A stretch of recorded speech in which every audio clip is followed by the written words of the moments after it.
बाद सुनीता विलियम और Butch Wilmore अंतरिक्ष से धरती पर वापस आ गए हैं। पर अंतरिक्ष की दुनिया सिर्फ देखने में ही मजेदार लगती है। जिस तरह से लोग हवा में उड़ गए होते हैं, खाना खा रहे होते हैं और अपना दिन बिता रहे होते हैं, पर अंतरिक्ष से धरती पर वापस आने के बाद अंतरिक्ष यात्रियों को कई तरीके की परेशानियों का सामना करना पड़ता है, जो कि कई हफ्तों, महीनों, यहाँ तक कि सालों तक हो सकती है। आइए जानते हैं कौन सी है वो परेशानियाँ।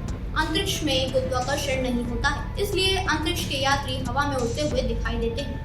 धरती पर वापस लौटने के बाद अंतरिक्ष यात्रियों पर लंबे समय तक इसका असर दिखाई देता है। उन्हें मतली, चक्कर आना, देखने में दिक्कत होना, बात करने, चलने में दिक्कत होने जैसी परेशानियों का सामना करना पड़ता है। इसमें बेबी फिट सबसे ज्यादा परेशान करने वाली है।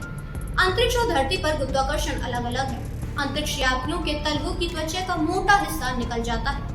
उनके तलवे बच्चे की तलवे की तरह मुलायम हो जाते हैं। उनकी मांसपेशियां कमजोर हो जाती हैं।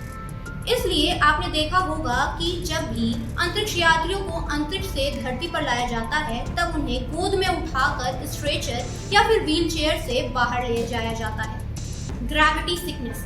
अंतरिक्ष में कम गुरुत्वाकर्षण के कारण वेस्टिबुलर अंगों से प्राप्त जानकारी में बदलाव आता है, इसलिए क्योंकि माइंड स्पेस सिकनेस का शिकार हो जाता है। इसकी वजह से वे कई बार हेलुसिनेट भी करते हैं। धरती पर वापस आने के बाद यात्रियों को अपने संतुलन और समन्वय को फिर से स्थापित करने में समय लगता है। इसके अलावा अर्थराइटिस, हाइपोटेंशन का भी अंतरिक्ष यात्री शिकार हो जाते हैं। पृथ्वी पर गुरुत्वाकर्षण की वजह से रक्त और अन्य शरीर के तरल पदार्थ शरीर के निचले हिस्से में खिंचते हैं, लेकिन अंतरिक्ष पर ग्रेविटी के नहीं होने के कारण यात्रियों का तरल पदार्थ शरीर के ऊपरी हिस्सों में जमा हो जाता है और इसी वजह से वो फूले हुए नजर आते हैं।